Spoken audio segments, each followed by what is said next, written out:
¿Qué tal? ¿Cómo están? Es un gusto saludarlos. Nuevamente estamos aquí junto a todos ustedes en este tercer programa del ciclo cultural güemesiano que desde la Municipalidad del Galpón queremos llevarle a todos ustedes.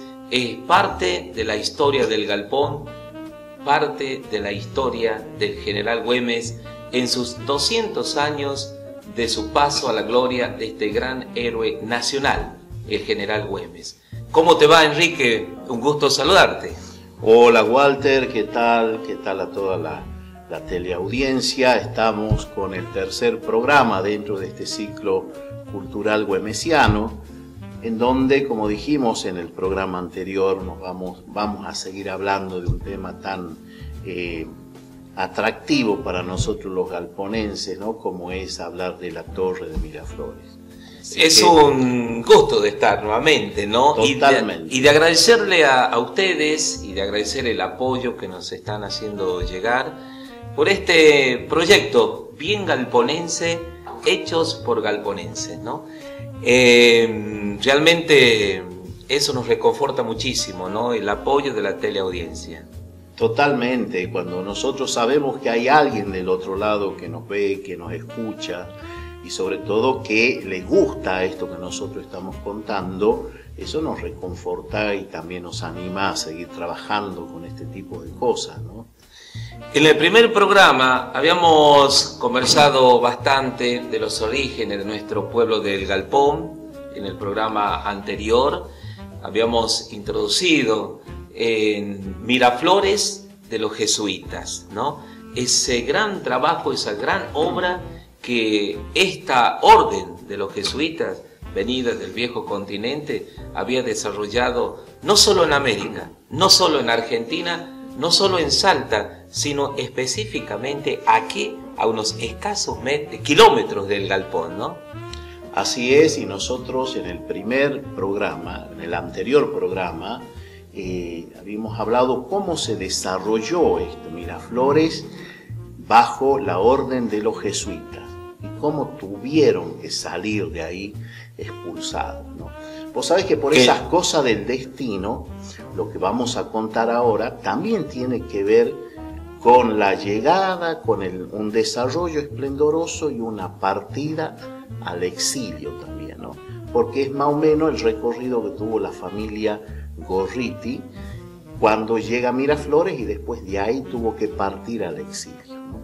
Así como 50 años atrás los jesuitas eran expulsados de América y de acá de Miraflores, 50 años después los Gorriti son expulsados de Miraflores también.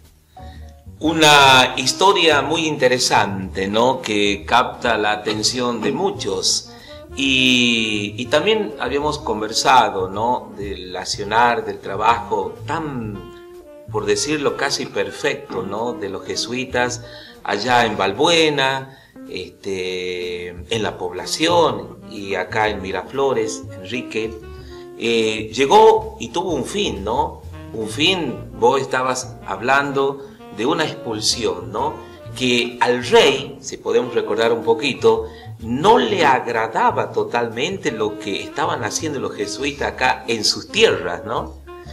Sí, eso es lo que se cuenta y es una mirada, ¿no? Hay muchos posicionamientos respecto de todo lo que fue el accionar de los jesuitas, ¿no? Pero analizando lo que fue, así como nosotros hicimos en el programa anterior, todo el desarrollo social, económico, cultural, que significaban las reducciones de los jesuitas, sumadas todas en un territorio tan amplio como era el continente americano, sin lugar a dudas que algún ruido hizo a la corona, ¿no? Y eso terminó con la famosa expulsión de los jesuitas en el año 1767. Sin lugar a dudas que no fue lo mismo, si es cierto que quedaron otros religiosos a cargo de esto, fueron los sacerdotes franciscanos, pero no fue el carisma era totalmente distinto, las metas que se proponían los franciscanos era totalmente distinta a la de los jesuitas, ¿no? El modo de trabajar, obviamente. El modo de trabajar, tal cual, un poco como que estaba más centrado en lo que era la evangelización y no tanto en lo que era la producción o la parte social. Entonces, eso produjo que en un poco tiempo las reducciones se vinieran abajo, perdieran todo ese esplendor económico. Y se habla también que las mismas familias de originarios, algunos indígenas, volvieron otra vez, preferían volver a su estado natural y huyeron nuevamente al monte, ¿no? Aparte también dijimos que la administración, digamos así, económica, luego de los jesuitas, era una cuestión mixta, compartida entre los franciscanos y el Estado, ¿no? Parte de la corona interviene ya en lo que era el manejo de la producción y de la economía, tanto de Miraflores como de la población de Ortega. Entonces, un desarrollo esplendoroso, decíamos, son San Esteban de Miraflores desde 1714 hasta 1767, más de 50 años de desarrollo. La población de Ortega, un poco más acotada en el tiempo, pero como dijimos, estas reducciones de alguna manera fueron también las que dieron ese auge económico, dio el origen a nuestro pueblo, ¿no? Los galpones de los jesuitas. El origen posiblemente de la palabra el galpón. Sí, tal cual. Ese era el lugar en donde se acopiaba el excedente de la producción. Decíamos en el programa anterior la cantidad de cosas que se producía, desde el calzado hasta la molienda del maíz o del trigo para tener harina. Y, ¿no?, el vino. Y el vino, la producción del vino. Era muy interesante, llamó mucho la atención la sí. historia del vino. Sí. Las primeras parras que llegaron por acá para producir uvas buenas para el vino, por la cuestión litúrgica de los sacerdotes, ¿no? Necesitaban el vino para la Eucaristía. Así que es así como producían para autoabastecerse, pero el excedente era comerciado. Inmediatamente se vendía a otros lugares y con eso se pagaba la hacienda a la corona y se mantenía parte de... Por eso se dice que levantaron de la banda de este río grandes galpones en donde acopiaban eso. Entonces quedaba el galpón, los galpones de los jesuitas. Los jesuitas, grandes músicos también, que hicieron uso de ese instrumento tan particular como es de acá, de esta zona, ¿no?, que es el violín. Tal es así que los jesuitas tenían hasta academias, decía, para enseñar a tocar el violín, ¿no? Ese instrumento tan particular y es bien nuestro. Por eso es que queremos traerle a ustedes la música de un intérprete de acá del galpón. Uno de los objetivos también de nuestro programa es de resaltar a nuestros artistas. Con ustedes, teleaudiencia, aquí está Juan Paz y su violín. Hola, me llamo Juan Ramón Paz, tengo 52 años y estoy formando un grupo que de los 8 años que vengo tocando el violín. Y bueno, yo llevo la herencia de mis viejos también, porque mi padre es violinista y mis tíos violinistas. Y bueno, sigo la música para que...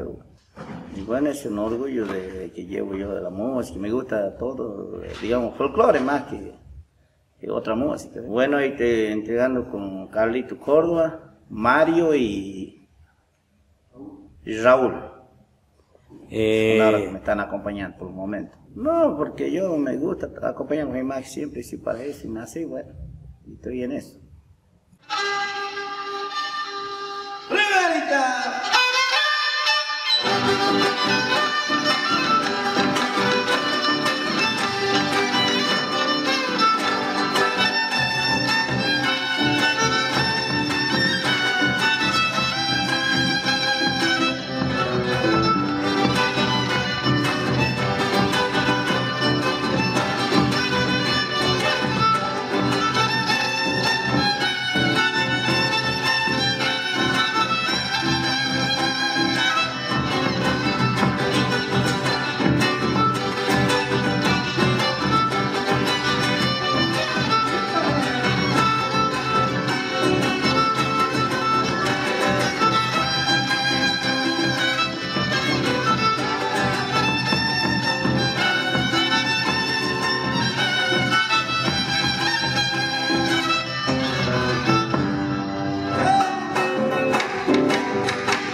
El violín de un gran artista galponense de la música nuestra.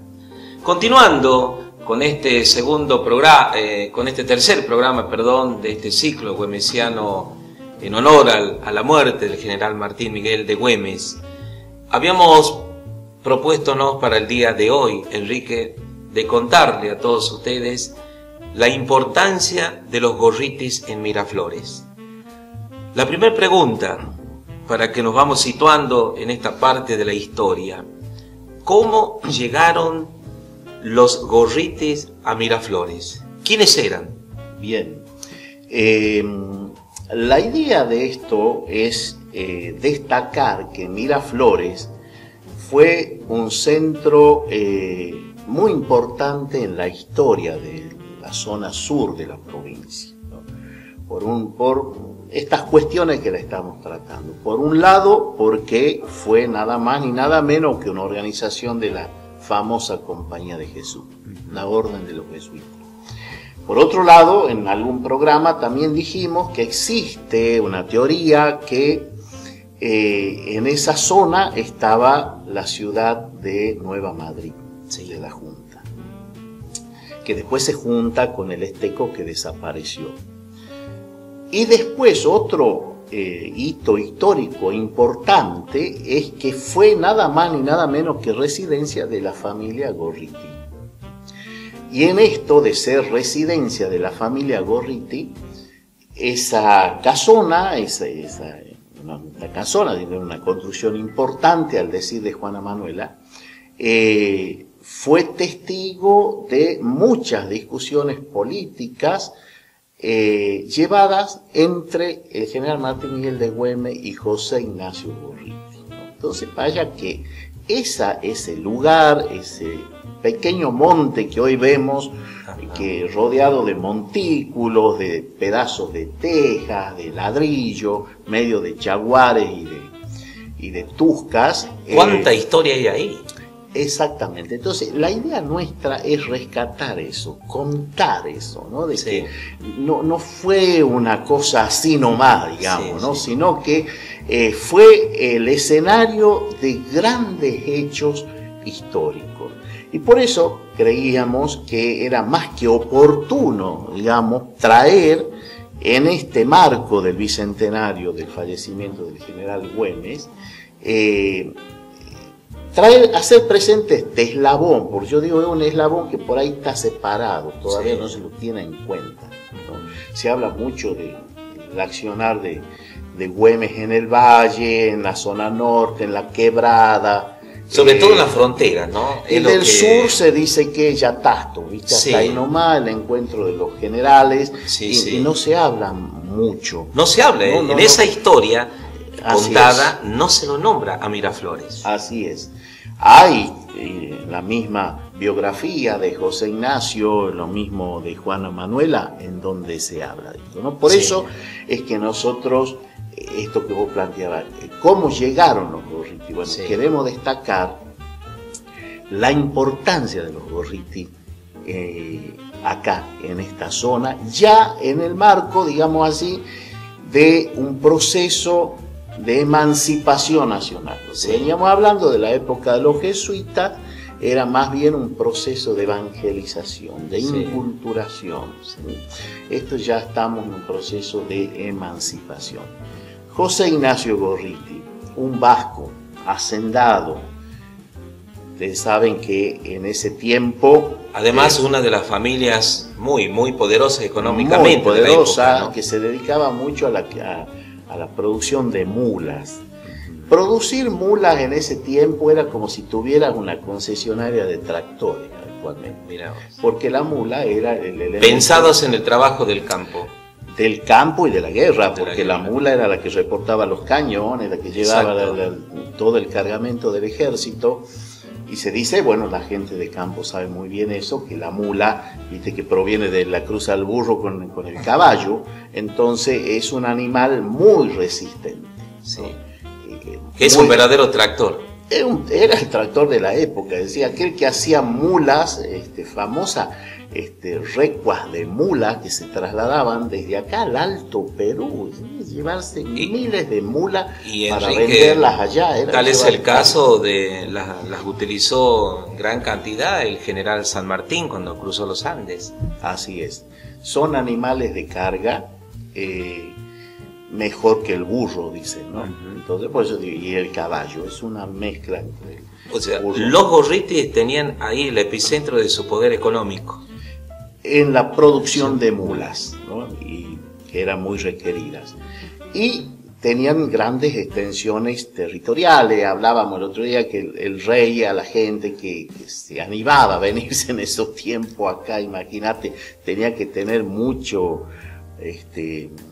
privilegio, porque si no nadie se animaba a cruzar el océano para Exacto. venir a padecer acá, ¿no? Entonces, uno de los principales premios que la corona les otorgaba eran grandes extensiones territoriales, ¿no? Se dice que la extensión de Orcones, que es la familia de los Gorriti en la zona sur, abarcaba desde el límite con la provincia de Tucumán hasta el río Pasaje, Sí. ¿no? Así, de norte a sur. Grandes extensiones de tierra, ¿no? Entonces ellos estaban afincados en la zona de Orcones, que está a 10 kilómetros de la actual ciudad de Rosario de la Frontera. Se dice que en el año 1789, José Ignacio Gorriti se tuvo que venir, recién doctorado, se había doctorado en Chuquisaca, se tuvo que venir acá a Orcones a hacerse cargo de la hacienda de la familia. Sí. Los Gorriti, como era típico en la época, los tres primeros hijos representaban los tres poderes. El primero, Juan Ignacio, sacerdote, obispo, el canónigo que fue gobernador de Jujuy. El segundo, José Ignacio, abogado, el poder de las leyes. El tercero, José Francisco, el Pachi, que era militar. Entonces, tenían, le cerraba perfecto, ¿no? La cruz, la espada y la ley. Una estrategia que no dejaba de ser familiar, ¿no? Exactamente. Para tener cierto poder y una presencia. En ese tiempo los padres decían, vos vas a estudiar esto y chao, no te preguntaban, ¿vos te gustaría nada? ¿Qué te gustaría? Vos vas a ser así y se acabó, Sí, ¿no? sí, sí. Entonces, cuando muere el vasco que se afincó por estos lados, José Ignacio se instala acá en Orcones y al poco tiempo se casa con Feliciana Subiría, también otra persona que venía de las familias aristocráticas de Salta, ¿no? Se casa en el año 1802 en la capilla de Orcones, ¿no? Y de ahí, de esa unión, es que nace Juana Manuela Gorriti, ¿no? Que bueno, en otro momento vamos a hablar de Juana Manuela Gorriti. Pero bueno, es así como se instalan los Gorriti en la zona sur, ¿no? Estamos hablando de Orcones. Bien. Y después, en la época de la independencia, pasó mucho tiempo, muchas cosas, no te olvides, Walter, que José Ignacio fue congresal por Salta, del Congreso de Tucumán. Sí. Entonces se dice que por ahí, por esos años, compran Miraflores. Sí. ¿Sí? La reducción de Miraflores, que había sido abandonada en el año 1767, estamos hablando de 1816, cuando ellos compran esa reducción y la de la población de Ortega, ¿no? Entonces, por una cuestión de proximidad con Salta, Sí. se traslada la familia Gorriti a Miraflores y desde ahí es donde se empieza a tejer toda esta historia que queremos contar y que para eso hemos recurrido a algunas entrevistas de personas de Galpón que tienen mucho que ver con la historia de Galpón. A don y que Martín ahora, Alemán Mónico. una de ellas es don Martín Alemán Mónico, que bueno, ahí nos cuenta en su entrevista, en este momento él vive en Buenos Aires, pero creía importante traerlo acá porque él habla que cuando era chico, en la familia de doña Elisa Mónico Gorriti de San Millán, Sí. todavía se conservaban algunas reliquias, digamos así, de la casa de los Gorriti, ¿no? Entonces por eso creé este señor hace muchos años que vive en Buenos Aires, aparte es compositor, músico, compuso esta obra El violín del violinero, que la escuchamos mucho acá para las épocas de las fiestas patronales. Sí. Bueno, queríamos traerlo para que nos cuente esa parte de la historia relacionando con los Gorriti, que él desciende de la familia Mónico Gorriti. Don Martín Alemán Mónico.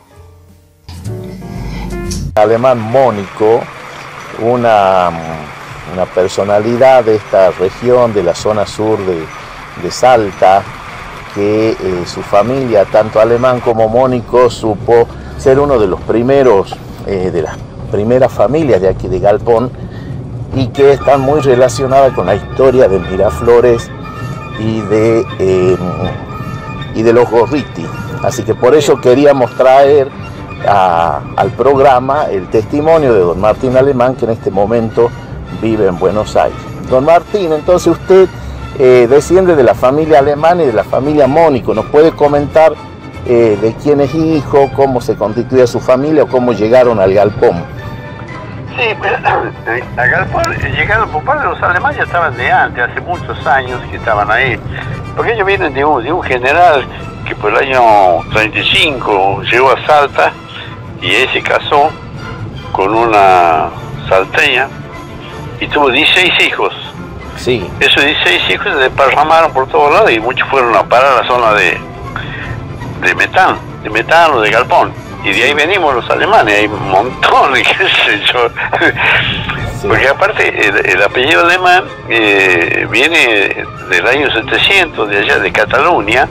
Sí. Porque, según dice la historia que yo estuve leyendo, ahí a Cataluña vinieron Jorge Martí, que vino con 12 soldados, no eran soldados, sino que eran caballeros, sí, que venían a ayudarle a los gallegos para pelear contra los moros. Ajá. Y a uno de ellos le decían el alemán. Ajá, bien. Él se llamaba Godofredo, no sé cuánto, un varón, conde, no sé qué diablo era. Y bueno, y hay que hacer el apellido, y después se desparramó por todo el mundo el apellido alemán. Pero era por ese origen. Quiere decir que la sangre de los alemanes viene a ser alemana. Ah. Porque eso eran personas que venían de Alemania. Bien. Así que, y de ahí venimos nosotros. ¿Su papá cómo se llamaba, Martín? Él se llamaba Fernando Alemán. Ah. Hijo de mi abuelo se llamaba Ezequiel Alemán. Bien. Y mi papá se llamaba Fernando Alemán, que tenía otros hermanos, el tío Martín Alemán, que ahí está mi prima Elbe, que hace poquito murió. Sí. Hija del tío Martín, después estaba el tío Horacio, que también están varios chicos que viven ahí en el Galpón. El tío Horacio, el tío Belisario, y después había otro más, el mayor, también que también vivía ahí. Y mi papá, después mi abuelo, Ezequiel, trabajaba en los campos de mi otro abuelo, de Abel Mónico. Ajá, bien. Por la línea materna desciende de los Mónicos, entonces.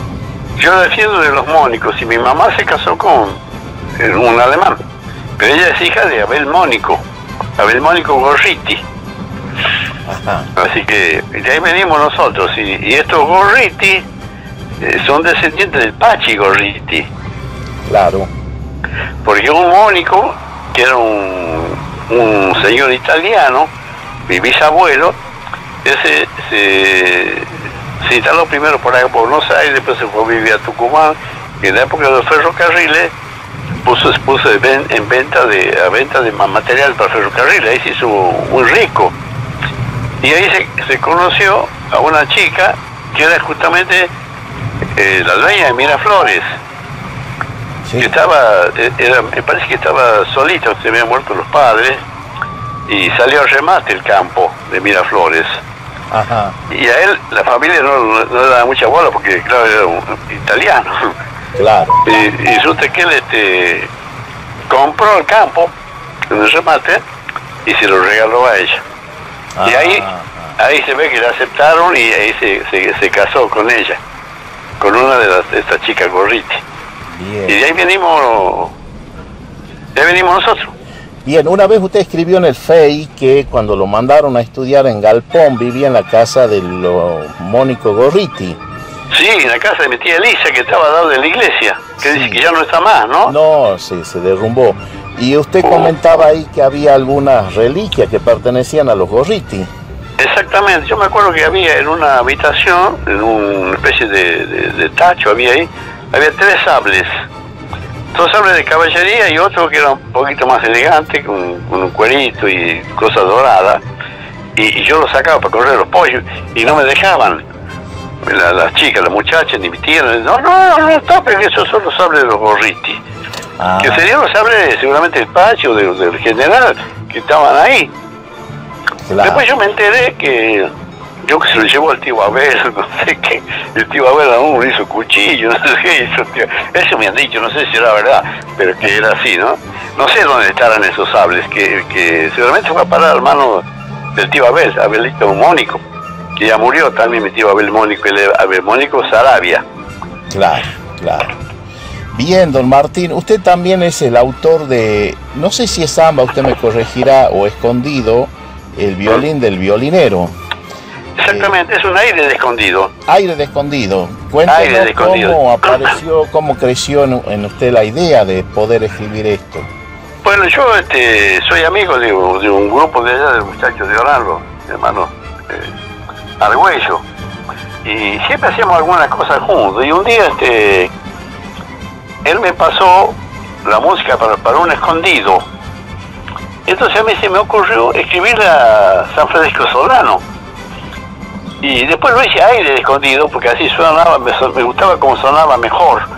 Y entonces, y escribí sobre la historia por camino del norte, supo andar un violinero, llevaba el viento en las cuerdas y el polvo de los senderos. Tenía nombre de andar solo, don San Francisco Solano. No era un coyuyo dormido el violín entre sus manos.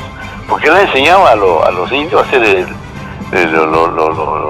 los violines. Claro. Que es lo que le llaman ahí violín hechizo. Por eso dice que en cada árbol hay un violín, porque él enseñaba a los indios a hacer sus propios violines, ¿no? Claro, Y eso dice yo la historia de él, ¿no? claro. Y usted conocía las fiestas del santo ahí en Galpón, seguramente. Sí, cuando era claro, niño. yo los años que estuve, claro, una hermosa fiesta. Creo que el 24 de junio, ¿no? Julio. Julio, sí. Sí. Sí, yo iba a la iglesia, estaba el padre Crosoli, me acuerdo de esa época, él era el párroco ahí. Yo pasé muy lindos momentos en Galpón, muy lindos momentos. Y terminé cuarto y quinto grado ahí, cuarto y quinto y sexto, Ajá. en la escuela Magdalena. No sé si está, me parece que ya no está tampoco, ¿no? No, con el temblor se vino abajo el edificio que estaba ahí. Ay, qué pena, era una linda escuela. Sí. La señora, la profesora, la familia Maggi Pinto, era la directora, era brava la señora Maggi Pinto. Y la hija de ella era la maestra nuestra. Ah, bien. Y después ya el destino lo llevó por otros rumbos. Claro, porque mi mamá, nosotros nos quedamos allá en el monte, en el Chaco Salteño, y yo quería ser un gaucho más, andar ahí criando vacas, esas cosas. Y ella había conocido otras cosas en su juventud, que estudiaba aquí en el colegio de Buenos Aires. Ah, Había visto otra vida ella, entonces ella dice, no, mis hijos tienen que estudiar. Entonces nos mandaba a estudiar, así que nosotros desde chiquititos teníamos 10 años y ya dejábamos la casa. Porque fuimos a parar primero a Galpón, que ahí nos atendía mi tía Elisa. claro. Y después de ahí 2 años ya a Salta interno al colegio salesiano interno, Claro. porque ahí se estudiaba de perito mercantil. Y yo creo que ella tenía una buena intención y nos mandaba a ese colegio, porque al terminar el secundario nosotros ya teníamos un título de perito mercantil, que podíamos trabajar en un banco, en un comercio. En cambio, si fuéramos al Nacional, íbamos a ser bachiller y no pasaba nada. En cambio, ya como perito mercantil ya teníamos un comienzo posible, ¿no? Claro. Pero a mí ya después se me dio por mi cuenta, seguir estudiando, y fui a parar a Tucumán a estudiar ingeniería, Ajá. del 57 al 63. Así que... Y después siguió con su obra de composición, de obras folclóricas.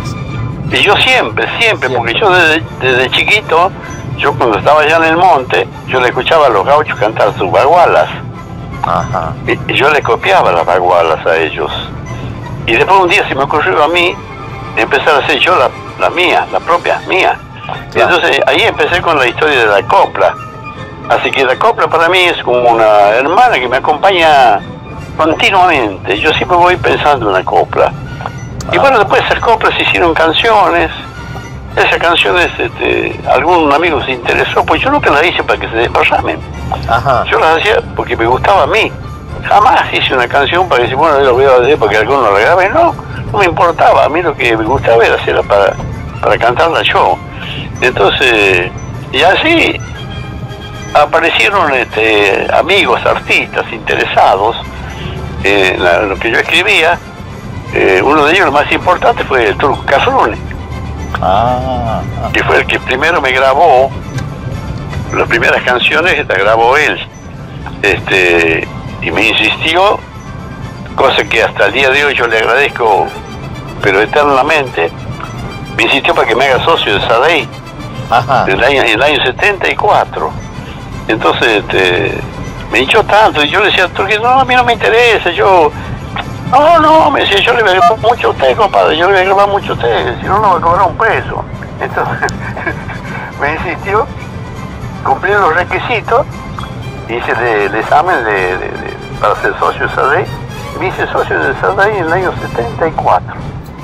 Así que, bien. Y bueno, y de ahí me vino muy bien, porque tengo la mutual de Sadei, que atiende mi salud, muy buena. Bien.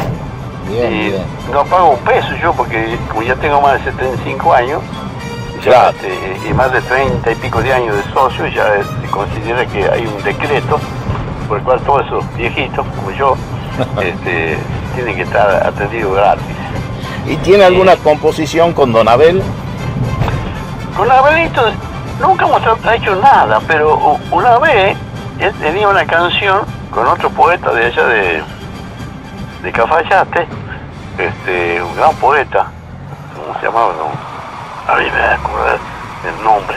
Resulta que había una canción que se llama Yo quiero cruzar el río, y resulta que esa canción le faltaba una estrofa, y a ver, un quechito, quiere ver si a ver si aquí te lo tenía anotadito. Es una literaria que es Abel Mónico, ¿sabes? Juan José Col. Ajá. El poeta Juan José Col. Y le faltaba una estrofa. Entonces yo le puse la última estrofa y la completé. Entonces le digo, che, Abel, mira, termino esta cosa, no tenemos nada juntos, ¿por qué no la registramos juntos? Bueno, yo le voy a preguntar a Juan José Col. Juan José estuvo de acuerdo. Y ahí está esa canción Yo quiero cruzar el río, que es una litoraleña de un día que me han hecho un viaje yo adentro del río, le canta. Y yo hice la última estrofa y la registramos juntos. Pero nunca con el tío Abel hablábamos de todas esas cosas, pero nunca hemos pensado en hacer nada juntos. Es que éramos distintos. La forma de escribir de cada uno era distinta. Él era más filosófico. Y yo era más paisajista, más pintor de las cosas, ¿no? Pero nunca, no sé por qué. Jamás hemos pensado en hacer nada juntos. Y es que él cantaba mis canciones. Yo le cantaba las cosas de él. Pero salvo esa, es la única que tenemos registradas con él. Conjunto. Don Martín, ¿ahora por dónde está usted? ¿Vive en Capital Federal hace mucho tiempo? Sí, yo vivo en realidad en Vicente López. Yo en Vicente López vivo desde el año prácticamente 67. ¿Y cuándo fue la última? Vine a hacer un curso, vine a hacer un curso de especialización en ingeniería sanitaria en la Universidad de Buenos Aires por 1 año y medio. Y bueno, y aquí fue que la conocí justo ya un mes antes de volverme a Salta. la conocí a la que es mi mujer ahora. Y después ella no se quiso ir a Salta, ella es médica, y tenía sus padres que estaban viejitos, entonces sus padres no querían que Claro. se apoyaba mucho en ella. Entonces yo digo, bueno, me voy. Y me vine a Buenos Aires en el año 68, prácticamente fin del 68. En el 69 nos casamos y ya me quedé aquí. Bien. Lo cual a mí ha sido muy beneficioso para mí, porque Buenos Aires me ha abierto la puerta del mundo. Claro, claro, claro. ¿Y Aquí cuándo está fue la todo. última vez que vio al galpón? Y al galpón, y ahora ya como 15 años, fácil, 20, fácil, todo piso y tierra, calle de tierra, había. Claro. O ahora se transformó muchísimo en estos últimos tiempos, así que... Si Sí, llegara- veo que está de intendente, un muy buen intendente, él es hijo de un amigo mío. Ah, sí, Federico Saca, hijo de Tony. Sí, era muy amigo de Tony. Ah, bien, bien. Sí, sí, él está ahora. Sí. Bueno, don Martín, muy buena la información que nos ha pasado. Le agradezco. Y bueno, un poco es como para... Escuchen el violinero. Sí, lo encontramos por ahí en internet. Tiene una grabación con socavón, me parece, si mal no recuerdo. Sí, el socavón, sí. Ah. Y creo que también lo grabó Chango Nieto.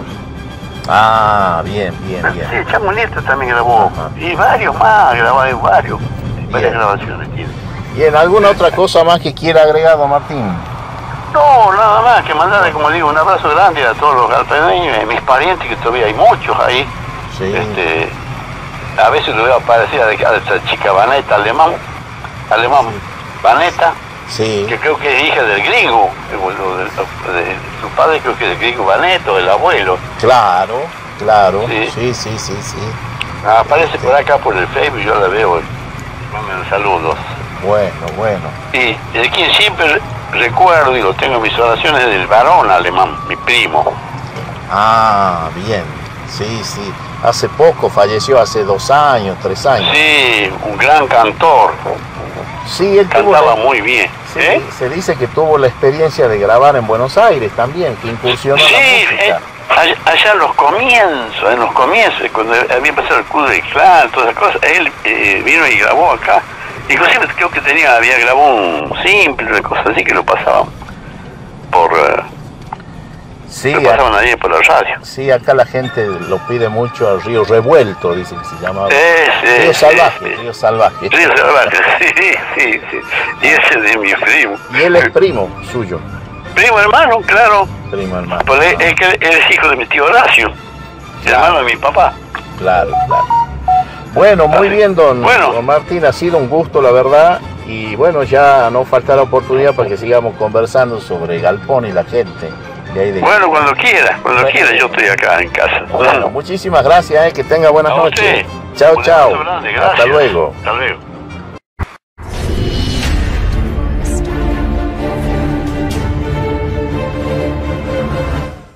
Luego de haber escuchado las historias que nos contó este galponense, que actualmente vive en Buenos Aires, estábamos conversando con Enrique sobre cómo llegaron los Gorriti aquí a este lugar de Miraflores, ¿no? Una vez instalado allí, ¿cuál fue su accionar? ¿Cuál habrá sido los ideales, los objetivos de esta familia de instalarse aquí en Miraflores? Bien, quería retomar algunos escritos de la biografía de Juana Manuela. Ella dice: cuando cumplí 3 años, mi padre apartó a la familia del Teatro Bélico de Horcones por sugerencia de Güemes. Dice: de Horcones nos mudamos a Miraflores, a 5 leguas de distancia a orillas del Salado, una estancia más grande y más solitaria aún y con leyenda propia. El ariete de la guerra civil ha convertido ese monumento monacal, le llama monumento monacal porque era un monasterio, atrincherado, porque se dice que tenía toda una fortaleza alrededor, en gigantescos montones de ruinas habitadas por insectos. Esto lo escribe ella cuando vuelve a Miraflores, ya cuando tenía casi 80 años, ¿no? Entonces cuenta cómo siendo niña la traen ahí.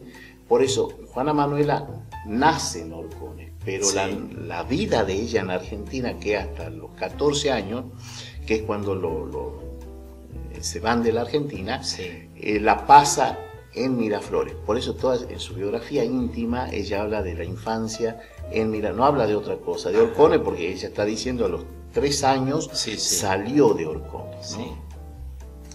Después, en otro lado, dice: el año de nacimiento de Juana Manuela, José Ignacio había comprado la propiedad de Miraflores, antigua reducción de los jesuitas a orillas del río Salado, que tenía un aspecto medieval con una elevada torre envuelta en una atmósfera de leyenda.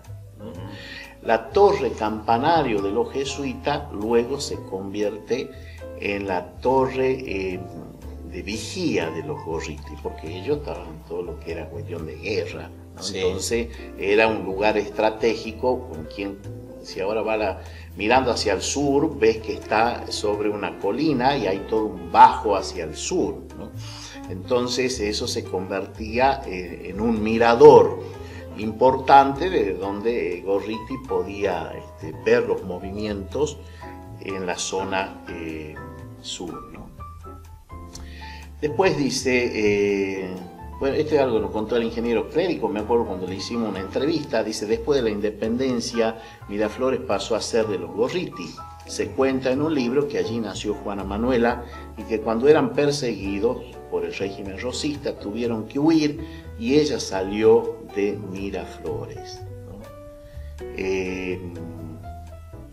Después, en otro lado, también dicen: las praderas de su opuesto lado y orilla del pasaje están las ruinas de Miraflores, donde yacen aguardándome 2 tesoros, uno de oro, otro de doloroso recuerdo. El terror del uno impedido hasta ahora ir a ese paraje para extraer el otro que tanto han buscado en vano, ¿no? Eso lo dice la misma Juana Manuela en una de sus escritos. Entonces, ¿qué es lo que le quiero decir? Es que ella misma es la que dice que vivió y que pasó los mejores años de su vida en ese lugar, en Miraflores, sí, ¿no? Ahí, desde ahí partieron rumbo al exilio. Una vez instalada la familia ahí, se convirtió en el lugar y aún frecuentado por Güemes y por Macacha. No te olvides que Güemes tenía una estrategia militar en la cual había instalado distintas fortalezas, digamos así, en todo el territorio. Entonces, en lo que era el Valle del Lerma, tenía algunos estancieros, gente que le aportaban con mulas, con cabeza de ganado, para darle de comer al ejército, y también para reclutar tropas de gauchos y poder hacer frente, porque el español también era bastante estratégico y diseñaba entradas por distintos lados, ¿no? Entonces, ¿qué hizo Güemes? Tenía en distintos lugares de la provincia capitanes que resguardaban, digamos, sí, del avance de los españoles. A los Gorriti le tocó la zona sur. Coronel Moll de la zona del Valle del Lerma, y así tenemos otro de Apolinario y Saravia por otro lado, que eran los tenientes de Güemes. Los Gorriti supieron ser los tenientes de Güemes en esta zona. Y se dice que cuando San Martín viene y le entrega la frontera norte, estratégicamente establecen como límite geográfico el río Pasaje. Entonces decía: hasta ahí tiene que llegar el español, no lo dejen pasar. ¿Por qué? Porque mientras tanto San Martín preparaba su campaña libertadora en Mendoza, cruzar la cordillera, ir vía Pacífico al Perú, que es a donde llegaban todas las tropas españolas. Entonces, ahí es donde empiezan a jugar los Gorriti con esta una cuestión estratégica, ¿no?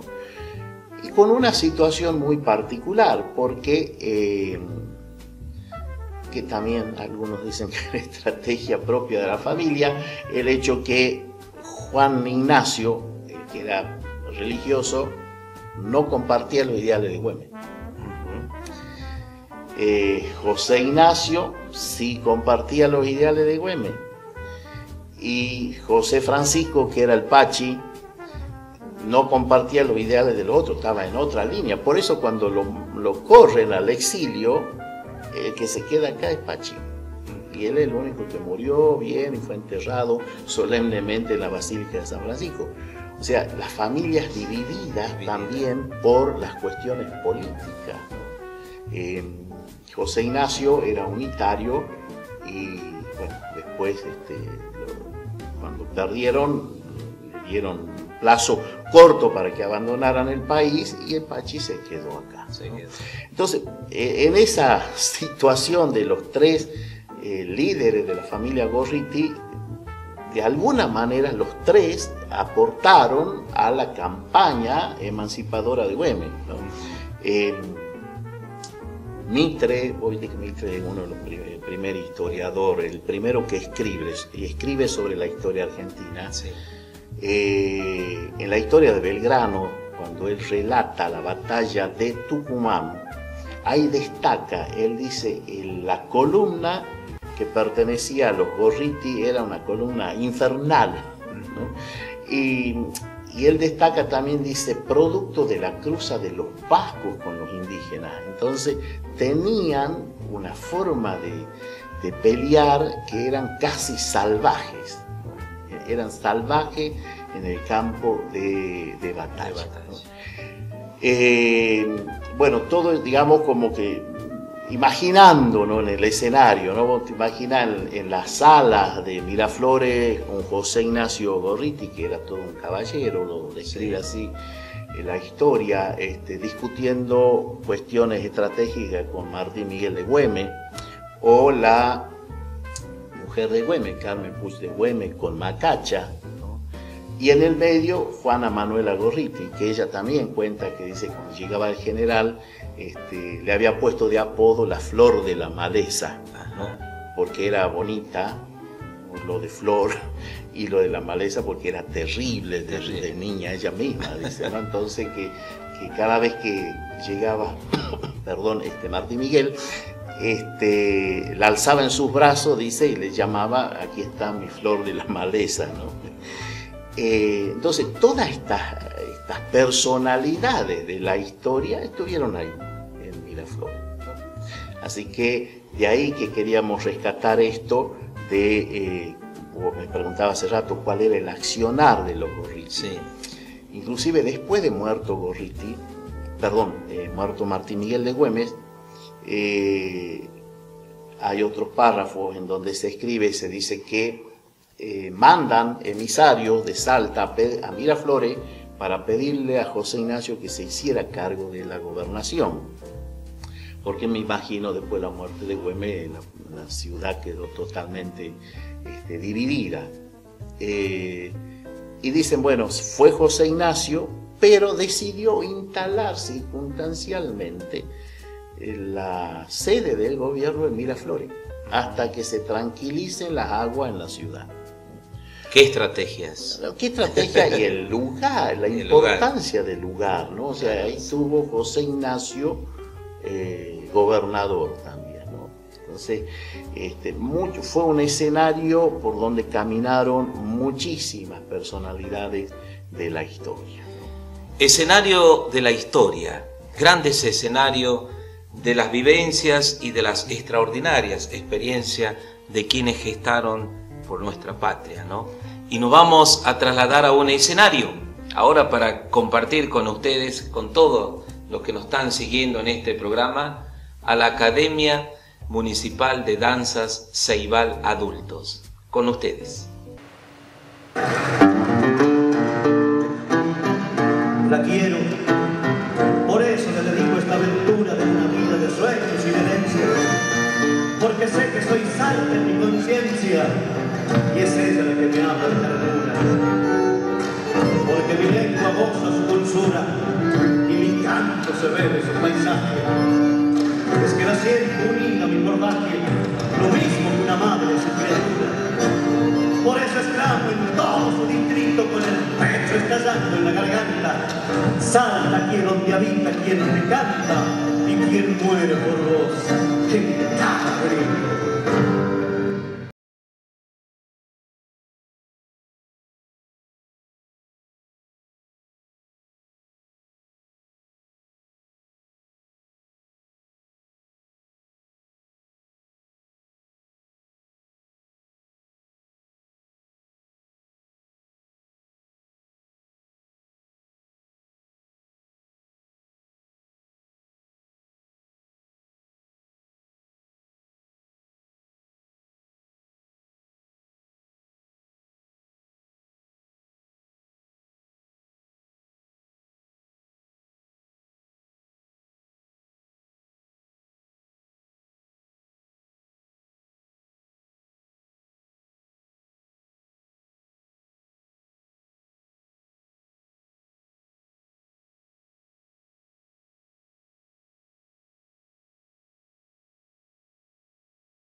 Soy algarrobo y quebracho, yo soy el viento que canta entre tus caipalos santos.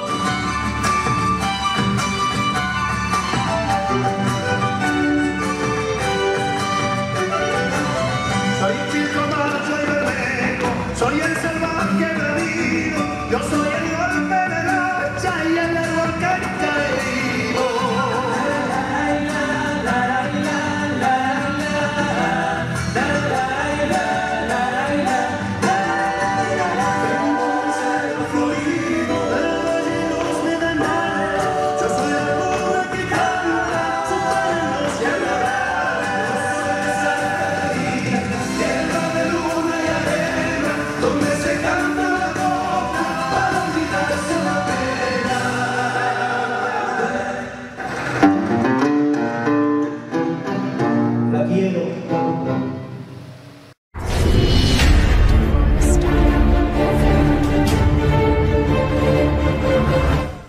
Los Gorritis aquí en Miraflores, lo que hoy podemos decir Finca Miraflores, La Torre, palabras que vamos tratándola aquí junto a todos ustedes, pero con la importancia histórica que realmente tienen, ¿no? Uno de los objetivos, lo reiteramos, de nuestro programa. Los Gorritis estuvieron muchos años en esa zona. ¿Cómo partieron? ¿Alguien los expulsó como sufrieron los jesuitas? ¿O cómo fue el camino que los llevó luego a salir de este lugar a los Gorritis? Bien, vos viste que la historia argentina, nuestra historia, es muy particular.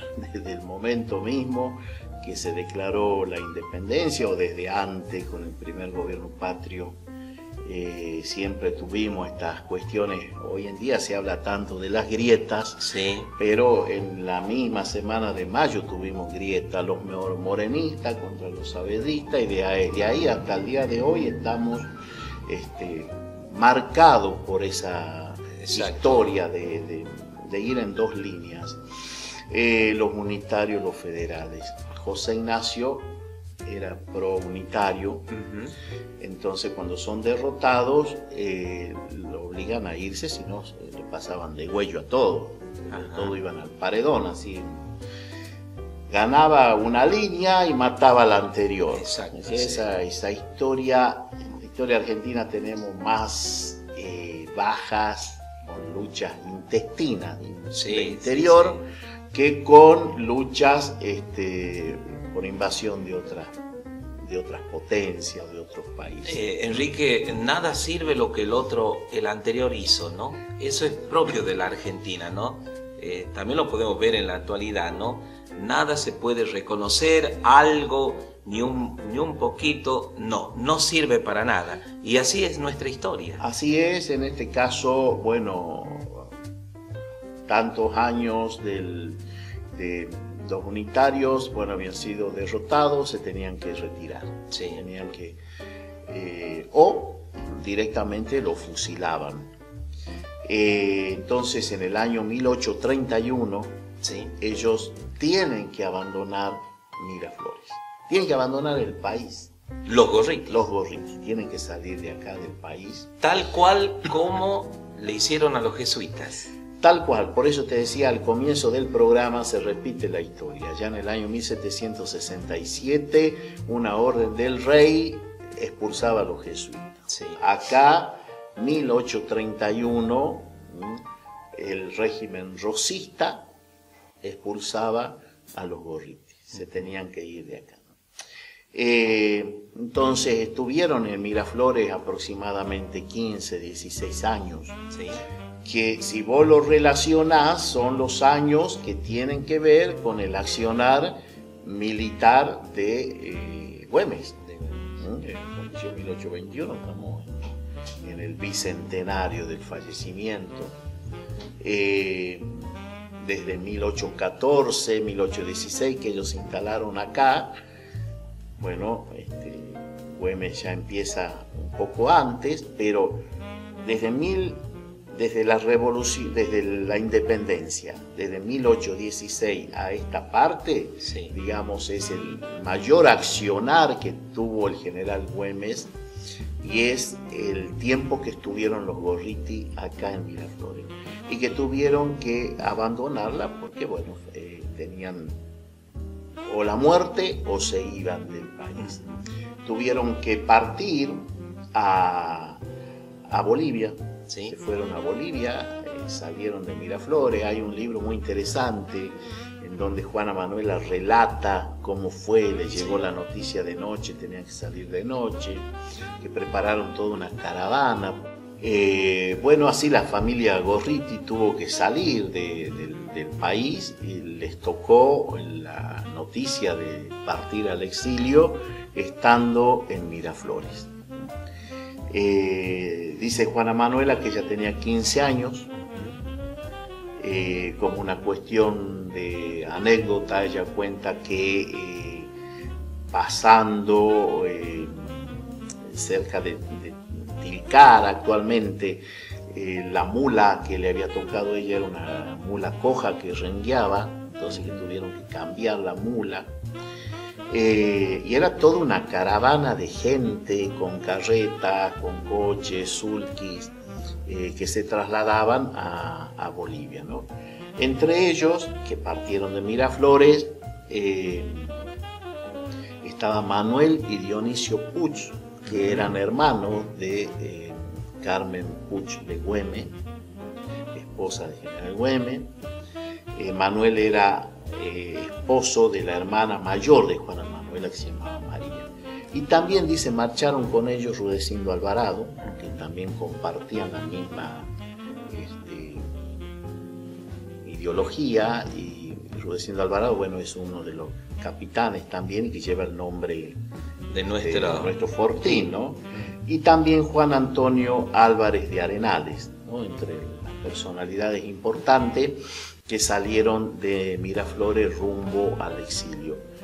Y de hecho que, bueno, llegaron allá en Bolivia, a un país totalmente distinto, lugares totalmente, en una geografía totalmente diferente, lo que llevó a que decayera todo el poderío. Imagínate, una familia que estaba acostumbrada a todo, a lo económico,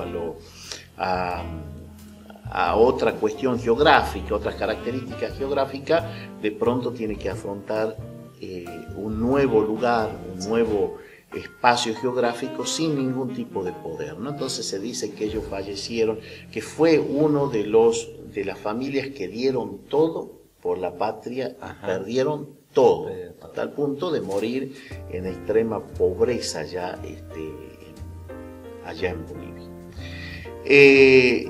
¿Cómo sigue la historia? A través del Pachi, porque Pachi se quedó.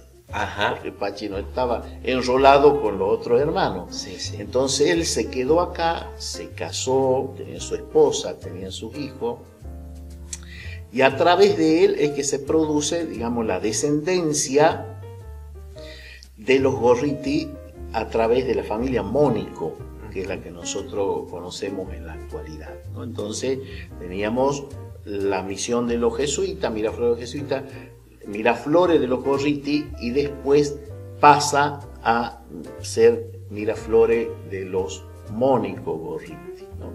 Por eso queríamos traer también acá la palabra de un miembro de esa familia, como lo fue Abel Mónico Saravia, que descendía de la familia Mónico Gorriti. Y él nos cuenta en esta entrevista cómo es que llegan los Mónico acá a la Argentina, luego a Tucumán, luego a esta zona, y cómo es que se casa Juan Mónico con Eduvige Gorriti, desde donde se desprende después la familia Mónico Gorriti.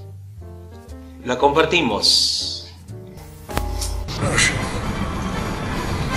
Venían escapados de España, de Italia, de sus familias, porque estos maleantes jovenzuelos no tuvieron mejor idea que cuando desembarca Garibaldi a Italia, al pelear contra el Papa y contra el Rey, se enrolan con Garibaldi. Es que eran guerrilleros revolucionarios, como si hubiésemos dicho ahora, estamos con el Che Guevara. Triunfa Garibaldi y este sujeto no puede retornar a su casa porque era súper monárquico. Y es más, un tío de mi abuelo era cardenal de la curia romana. Estaba en interno estudiando a cura. Así que vinieron a América. En ese momento no podían cruzar el puerto de Buenos Aires porque estaba la peste del cólera. Estaba en cuarentena en Buenos Aires, no podían pasar. Quedaron en Montevideo, dándose maña, fabricando cajones baratos para la muerte, que era la única industria, el único oficio rentable. Hasta que pudieron pasar a la banda oeste del río. Ese es mi abuelo Giovanni Mónico. Mi abuelo se separa de su socio, don Pedro Lanuse, y se viene al norte, porque ya sabía, todo el mundo sabía, que el futuro presidente de la República iba a ser el general Roca, que venía ya triunfante en la campaña del desierto y era el más presidenciable de todos. Entonces, mi abuelo, que no era ningún caído del catre, se ve, rico astuto, se instala en Tucumán y pone una ferretería industrial de importación directa de Alemania, Italia, de Francia e Inglaterra.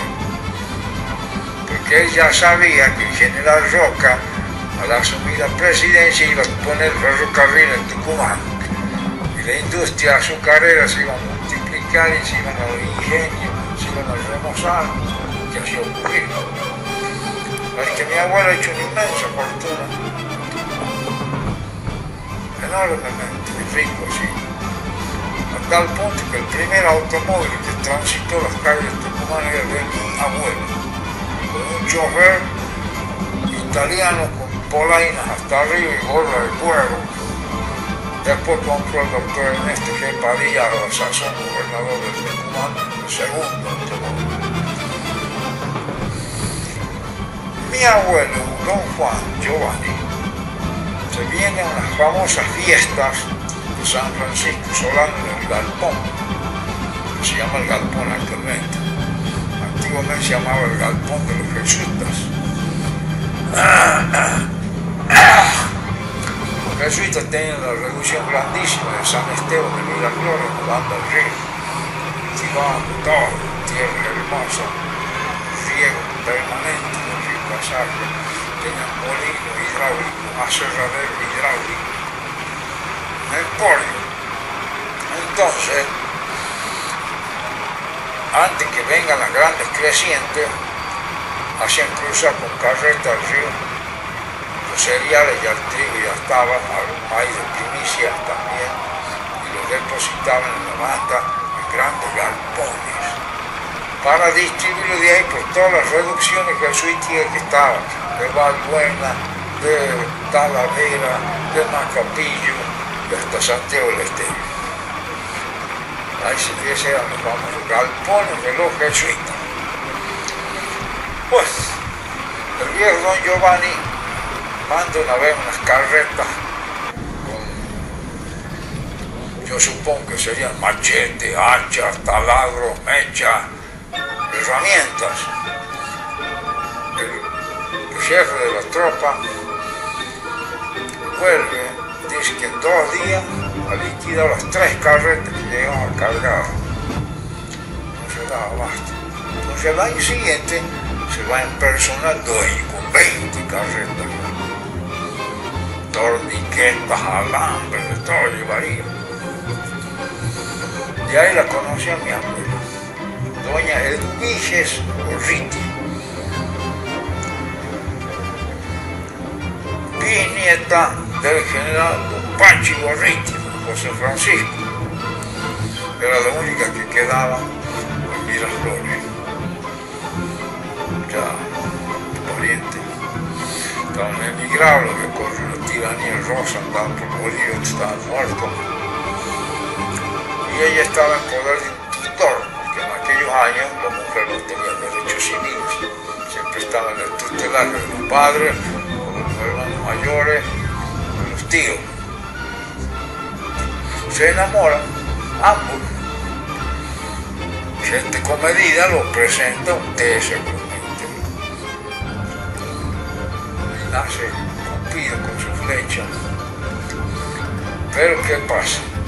Cuando mi abuelo, al año siguiente, va a pedirle el matrimonio, el tutor lo saca con perro, caja destemplada, pretensión, ¿sí? Semejante pretensión venía a casarse con los próceres, familias próceres, ilustres.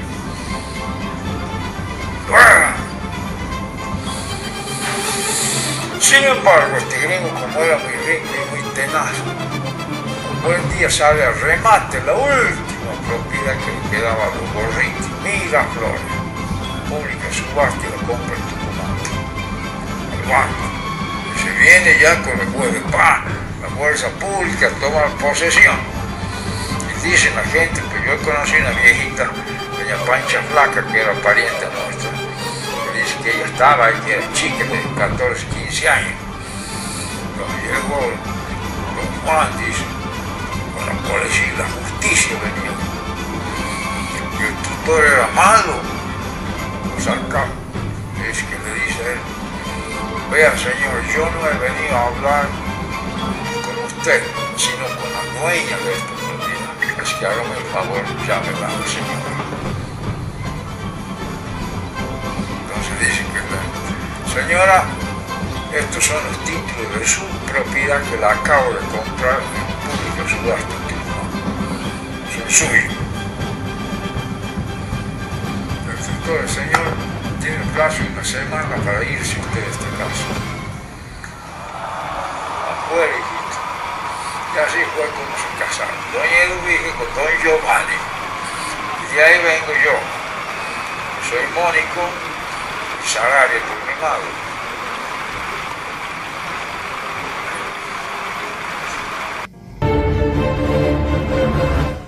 Un material de una vital importancia el que acabamos de ver con las historias que nos contó este señor, don Abel Mónico, conocido también como un gran autor de la música folclórica, ¿no? De innumerables temas folclóricos, un hombre de tradición y por supuesto que ha vivido muchísimos años y que tiene también, él es un eslabón de varios descendientes, ¿no? Que vivieron acá en nuestro pueblo del Galpón. Sí, si bien es cierto, él no nació acá en el Galpón, pero al igual que Juana Manuela, parte de su infancia y de su juventud la pasó acá, ¿no? En sus escritos dice que él no veía las horas que lleguen las vacaciones para tomarse el tren a Galpón y acá ensillaba los caballos y se iba a Gualiama, que es la finca, bueno, el Cóndor, la finca que pertenece a los Mónicos.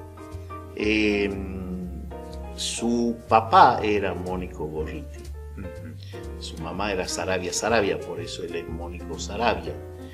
Y su papá, que se llamaba Juan, porque la característica también era, la mayoría de los Mónicos eran Juan, ¿no? Y los Gorriti eran Ignacio, eran Juan, José Francisco, Juan Ignacio, José Ignacio. Jugaban mucho con esos nombres. Los Mónicos eran Juan. Nosotros tuvimos acá, bueno, por ahí la gente adulta, mayor de Galpón se puede acordar de doña Elisa Mónico Gorriti de San Millán, que vivía a la par de la iglesia, que se la conocía como la mamá de Carlito San Millán. Ella era tía de Abel Mónico Saravia y tía de Martín Alemán Mónico, porque la mamá de Martín Alemán Mónico es Mónico Gorriti también. Y después Horacio Mónico Gorriti, que fue el segundo intendente del Galpón. Entonces, hasta ahí llegó la descendencia. Bueno, después ya los Mónicos fueron, bueno, no tuvieron mucha descendencia también, ¿no? Después Carlos María Mónico, que es hermano de Abel Mónico, sí. Que ellos son Saravia, pero por la línea de su padre eran Mónico Gorriti. Doña Eloísa no tuvo descendencia, Horacio tampoco tuvo descendencia, ¿no? Y actualmente nosotros en el cementerio local podemos observar todavía el mausoleo de los Mónico Gorriti, en donde descansaron por unas cuantas décadas Juan Mónico, este señor que hablaba, Abel Mónico Saravia, casado con Eduvige Gorriti, que sería la nieta del Pachi Gorriti. Hasta ahí tuvimos, digamos, la descendencia de los Gorriti, y después ya pasó Miraflores de los Gorriti a Miraflores de los Mónicos, de Juan Mónico, con toda esta historia que cuenta Abel Mónico, ¿no? De toda la fortuna que llegó a tener Juan Mónico, a tal punto de tener el primer vehículo en Tucumán. Después el primer vehículo se piensa que tuvo acá en Galpón, era de Juan Mónico.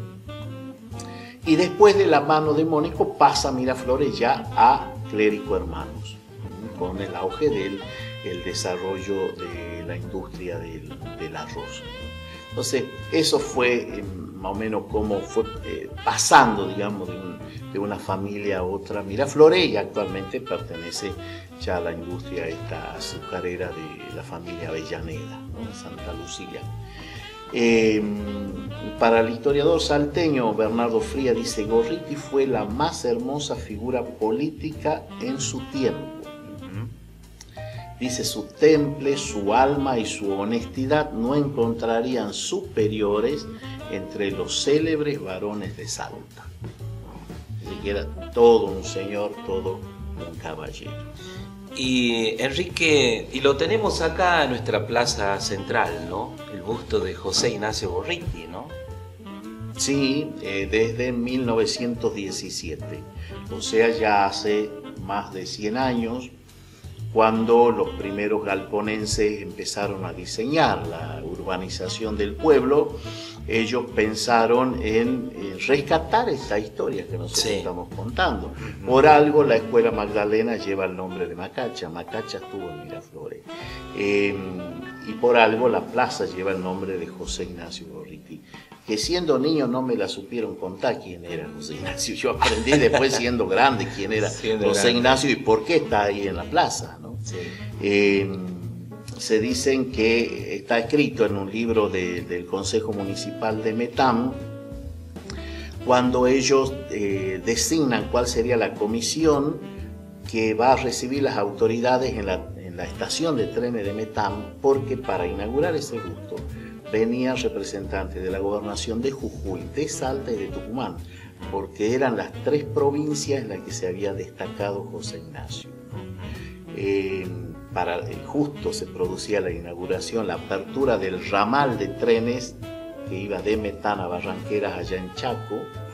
El primer tramo era Metán-Galpón, ¿no? Entonces sirvió para trasladar como viaje inaugural, digamos así, trasladar a los representantes de los gobiernos de esta provincia, y se fue inaugurado un 24 de julio en horas de la mañana.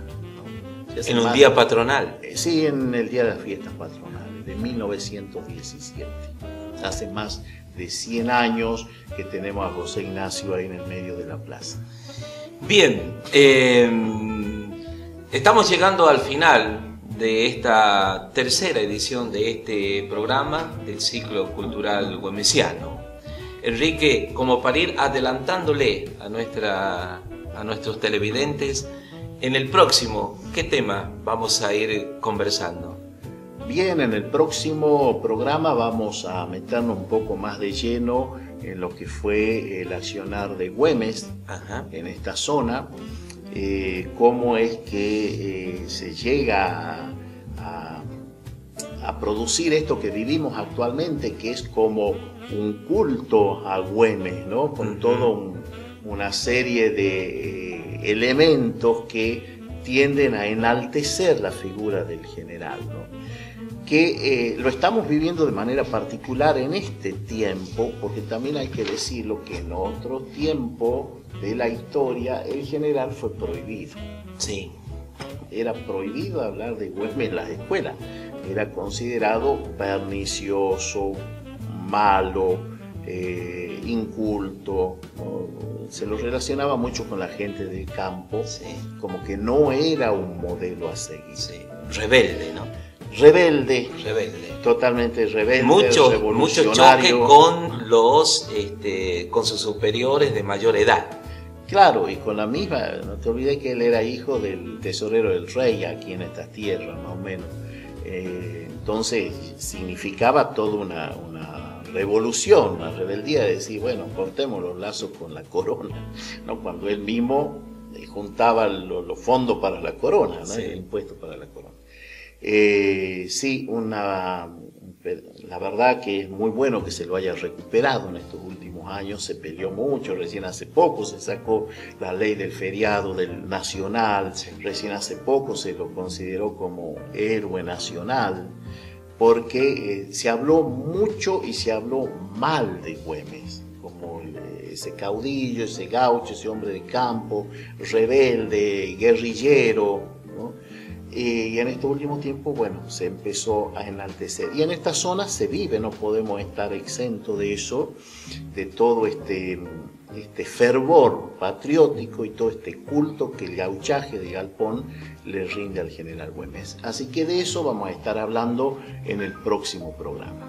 La historia del Galpón ligada a la historia de Salta, llevada a cabo por este héroe gaucho, don Martín Miguel de Mata Güemes Montero de Goyechea, y la corte, el general Martín Miguel de Güemes. Agradecemos a la Municipalidad del Galpón, aquí a Horacio Vizgarra, quienes nos hace de director, al señor Freddy Ruiz en la producción de este programa del ciclo cultural güemesiano.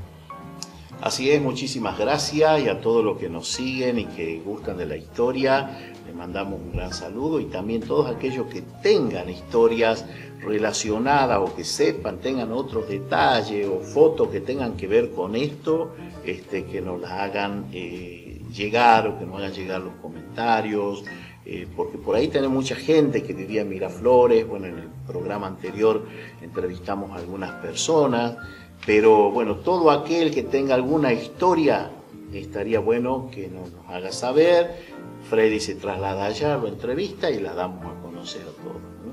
Muchísimas gracias. Muchas gracias por su apoyo. Nos vamos disfrutando del baile del profesor Hugo Fadel. Gracias y será hasta el próximo encuentro. Bien, bueno, mi nombre es Hugo Andrés Fadel, soy docente acá de la Escuela Magdalena Güemes de Tejada del Galpón, soy de Salta Capital, profesor de danza también y maestro especial en educación artística, así que bueno, feliz por esta oportunidad, así que muchísimas gracias por permitirme este espacio. Por la pasión por la danza, bueno, empezó conmigo en la adolescencia, a partir de los 15 años, es de donde descubrí, digamos, esta pasión, este amor y esta atracción por la danza, el movimiento, las cualidades y la manera de expresar también con el cuerpo, más allá de que siempre me especialicé en el arte, en la pintura, en el dibujo. Me formé, digamos, mucho en el arte y bueno, encontré esta rama también que va de la mano junto con la expresión, así que feliz porque me enamoré de la danza y desde ahí es como que voy creciendo un poquito más bien. Bueno, yo me formé en Salta Capital, me formé en la parte artística y el bachiller también secundario en el Centro Polivalente de Arte. Después seguí la carrera y la orientación en arte en el Tomás Cabrera y terminé de cursar también y orientarme hacia la danza en el ISPA, que es en el Instituto Superior de Arte, así que ahí fue toda mi formación entre el arte y la danza y la formación académica también. Sí, el destino me trajo a Galpón, un pueblo maravilloso que me abrió sus brazos y me recogió, así que feliz de estar acá y bueno, se me dio, no conocía, nunca salí de Salta Capital, así que apunté para acá, para el interior, para trabajar en la docencia y bueno, doy gracias por tocarme este hermoso pueblo y esta hermosa escuela, ¿no?, que tanto quiero. Todo de a poquito fui como involucrándome un poquito en la historia de Galpón, en su gente, en sus lugares, en sus paisajes, así que de a poquito fui sintiéndome parte y bueno, todo de Galpón me enamora. La figura de este gran héroe gaucho, general Martín Miguel de Güemes, para mí es un referente histórico de coraje, de libertad, de lucha por la libertad del pueblo, así que feliz de que lo conmemoremos, lo homenajemos, porque se lo merece, porque dentro de un gran libertador para nosotros, él siempre va a estar presente para todos nosotros.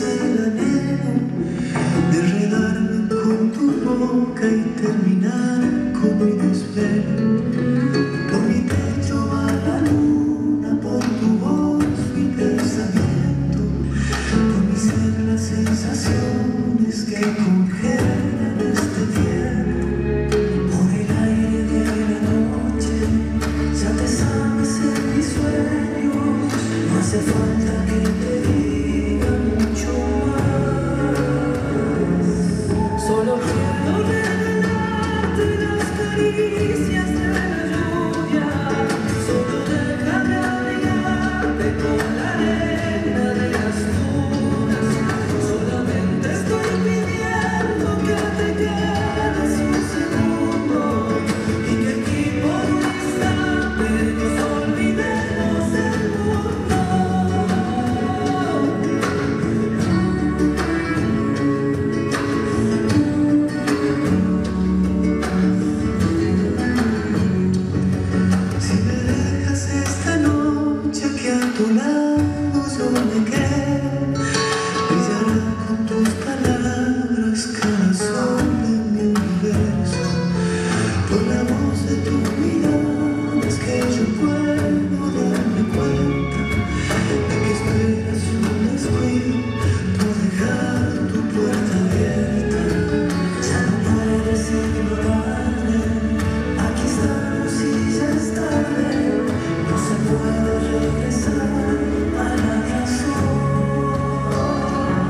Solo quiero regalarte las caricias de la lluvia. Solo déjame abrigarte con la arena de